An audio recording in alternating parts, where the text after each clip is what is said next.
What is a child but a basket? Something to fill with thoughts and prayers, to carry hopes and dreams. And what is a mother's dream but for her child to own a basket? To birth a miracle with grandmother's eyes and father's smile.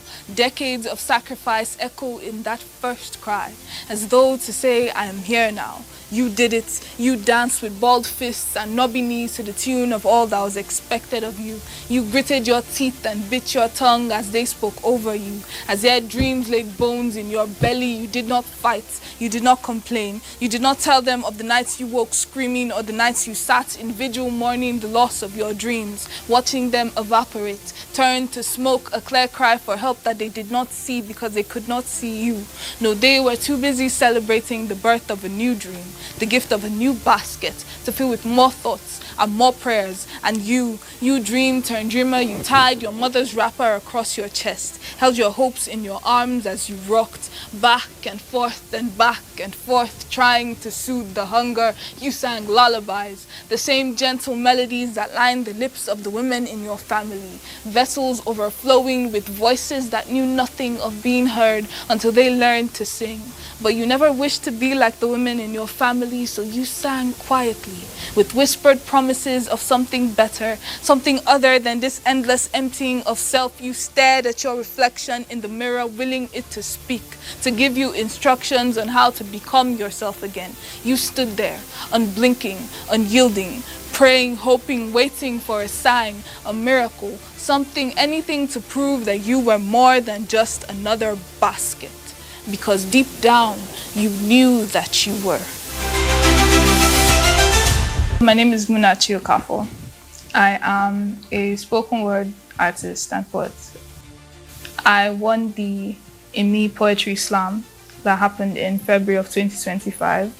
I am currently planning an all-women's poetry event to take place this March, just to celebrate Women's History Month with other female poets and creatives.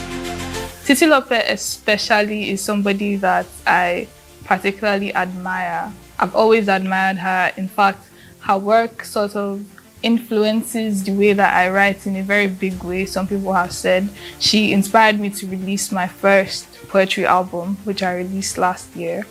Poetry writing in general, it creates conversations. That's the entire point, to spark conversations that leads people to think more about these norms and think more about these things that we are calling out as harmful or problematic. So by the time we talk about these things more and create more art about them, then more people start to notice and more people start to actually think twice about these things. And that is the foundation that change is built upon. You know, people still do not really recognize poets as artists to really pay much attention to or even pay very well for their services. And there's also the question of the content that you release as a poet. People always complain that women are always talking about abuse, women are always talking about what the society has done to them. And there's just always that, do I do this and talk about this thing to pander to what people want me to do, or do I actually talk about the things that are important to me? Digital space is one place where the issue of presentation can come up a lot, where you have people that are more interested in judging the appearance of the women instead of the actual art form that they are providing. Women especially have such amazing, rich stories to tell, and those stories need to be told by women. It's not enough to have other people telling our stories. We need to tell our stories ourselves.